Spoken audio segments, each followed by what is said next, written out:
Hello mga bebe cash. Kumusta kayo? Ayan, welcome sa aking kusina at welcome na rin kayo dito sa aking channel for today. At syempre, dahil coffee is life, ayan, magkakape tayo kahit mainit ang panahon. Ayan. So, wag nang magtaka kung bakit ganito ang itsura natin dahil sa sobrang init nga naman. So, ang pag-uusapan natin ngayon is about kalayaan. So, habang nagkakapin tayo, sa pag-uusapan natin ang ating kalayaan. Ano nga ba ang kalayaan para sa inyo? So, dahil Independence Day ngayon, pag-uusapan natin kung saan nga ba kayo nakakalaya. May nabasa akong post, ang tunay daw na kalayaan niya is yung makalaya siya sa utang. Which is true, no? Ang tunay na kalayaan is yung makalaya ka sa utang. Kasi, wala ka nang isipin, wala ka nang hindi ka na-stress kung saan ka kukuha ng pambayad mo, ng ganito, ng ganyan. Tapos, popost ka pa sa Facebook, no? At dahil yan, magkape muna tayo.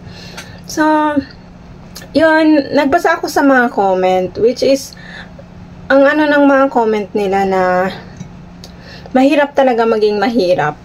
Kasi kapag ikaw nakautang, kala mo, feeling ng parang yung may mga iba na kapag pinautang ka na o kapag nakatulong na sila sa'yo na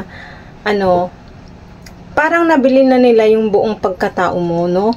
Kaya sikapin natin na makapagbayad ng utang para makaiwas tayo sa ating stress at mas giginhawa ang buhay. That is true. Kasi wala ka nang isipin na habang may ginagawa ka, wala kang isipin na kailangan mo magbayad o kaya may tatawag sa'yo o kaya may magpupunta sa bahay nyo para lang maningil. Ganon. Nakaka-stress kaya yung ganon. So, sikapin natin na magbayad sa ating mga utang. Kahit maliit, kahit konti-konti lang kasi tayo din lang naman ang matutulungan. Tayo din lang naman ang makikinabang someday kapag wala na tayong utang. Kasi, imagine mo, araw-araw kang nagtatrabaho, tapos ibabayad mo lang yung porsyento sa pinagkautangan mo, di ba?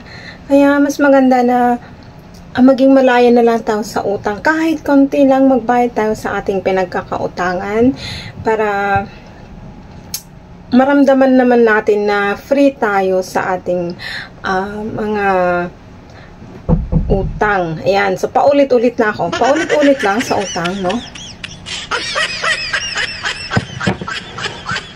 Pero, naman, no? Tingnan mo yung mga mayayaman. Madami din kaya silang utang. Huwag ka. Utang is life.